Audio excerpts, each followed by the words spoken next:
Africa Content TV. Bàbá wa Bàtàlù Alágbọ̀jà níjọ́ tí gómìnà wa ẹnjìnìà Sheyi Makinde ọlọ́mọdé Òṣogbo níjọ́ tí a kàpé ìyá lọ ṣáájú wọ́n gbé mi lọ ìmúkọ BBCOS àgbọ̀nà kí ọ ṣe wá sí ọ̀hún tọ̀ náà nìyá dákọ̀. Bàbá wa Olúbàdàn jọ́nà ń jòkó pẹ̀lú ìyàwó wọn méjèèjì olórí wọ́n sì ga èmi sì ń ṣe wá sí níjọ́ náà ní pé bọ́bá níjọ́ tá a bá ti dìbò Sheyi Makinde òun ni ẹ̀ka fún bàbá wa ẹbí gómìnà ọlọ́run ó jẹ́ rí gómìnà ẹ bá ń sọ fún wọn pé Buari Musa tó kàmpé fún wọn pé bọ́bá níjọ́ tá a bá dìbò Sheyi Makinde Ìbàdàn òun ni ẹ̀ka fún ẹ bá wí fún wọn pé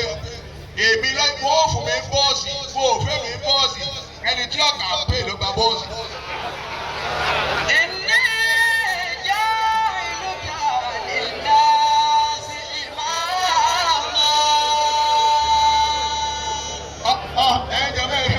Pariwo Ọlọ́run ṣe rí Ọlọ́run ọba ara ni èmi kàmpé ìgbé bàbá níjọ́ tá a bá dìbò ẹ̀yin Ọ̀yọ́ Sheyi Makinde òun ni ẹ tẹ̀ka fún mọ̀rẹ́rẹ́ ẹ̀ lónìí àfa kan sì wá ọmọ ìyá mi àjọ kéwù ni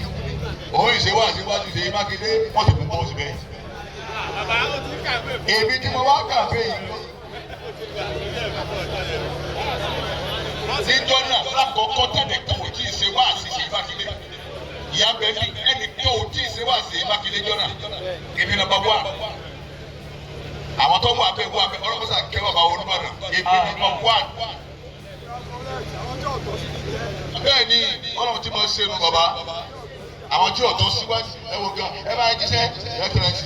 ẹlẹ́kàrí ọkùnrin kan jẹ́ Buari Musa onídọ́ tẹ̀ ń wá kíní ìwọ̀n ló kọ́kọ́ ṣe kíní ìyá adé ní kúrò sí bu wa ẹni pé wọ́n rántí mi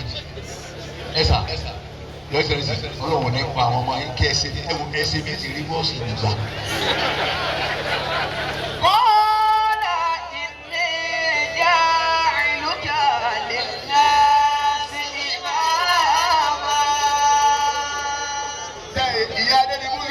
Àwọn ní sùúrù púpọ̀ wọ́n ní ẹja àlọ́ ẹgbẹ́ mi lẹ́yìn kájọ lọ wájú ìrẹsẹ̀lẹ̀ ṣe mọ̀ pé ìyá sì ní sùúrù ìyá ní ọlọ́run ó sì jọ tẹ̀ pàdé ọlọ́run ó sì jọ tẹ̀ pàdé tó náà tó wá pàdé nígbà ọlọ́run wá pàdé ṣe lónìí bàbá adé ti fẹ́ jókòó nínú mi sì dùn mórí kan ti kọ́ kíní kan pé ó kọ́ mi wọ́n kọ́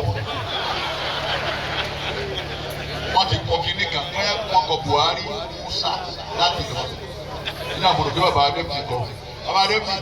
wọ́n láì pẹ̀lú àṣẹ ọlọ́run ẹ̀ ní sírù. Mo ní lẹ́yìn lóko kúrò lórí ikú tẹ́ wa ọlá àyà tó bí yín ọlá àbá tó bí yín ẹ jẹ́ máa ẹ kí èsì adága mú dẹ́pítì kọ́. Bismillahir Rahmanir Rahim. Idha jaa nasrullahi wal fath